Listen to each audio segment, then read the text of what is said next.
Gohida qushlarga havas qilaman.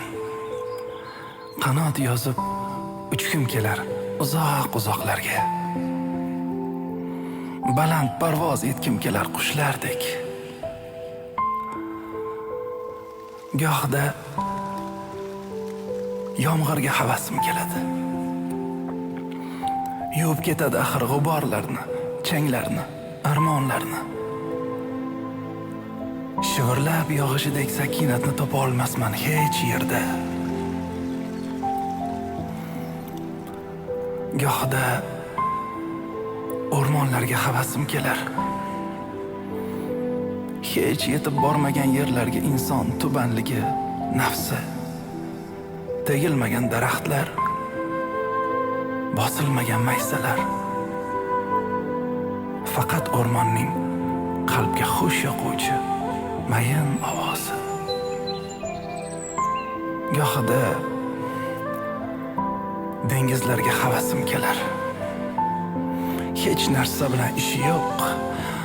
Mavj urar Alloh buyurganidek. Unda inson qo'li yetmagan sof olam bor.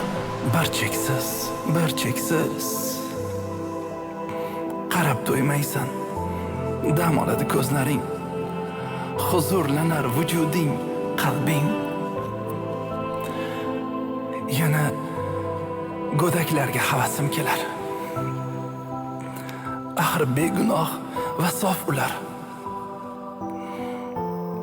Hali dunyo zahri bilan zaharlanishga ulgurmagan. Nurlarga to'la bir farishtadek. Onasi yonida, otasining qalbida hech g'ami yo'q, hech g'ubori yo'q, tuganmas orzu havasi yo'q. Hali qalbi adovat va arazlar, hasad va nadomatlar bilan zaharlanmagan, sotmagan, sotilmagan. Men sahobalarga havas qilaman doim. Ular quyosh yonida edi. Ular nur, saodat, asl mehr oqibat yonida edi. Olam samimiyat, haq so'z va vafo, chin axloq va tarbiya konida edi.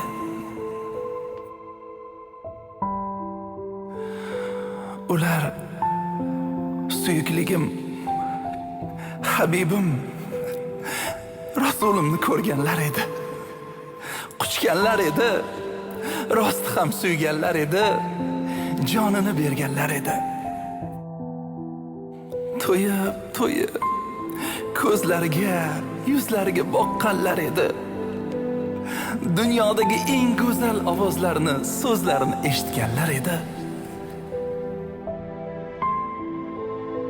Ular sevganiga, suyganiga sodiqlar edi.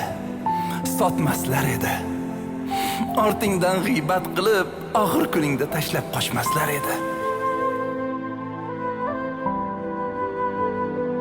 Men havas qilaman doim. Havas qilaman.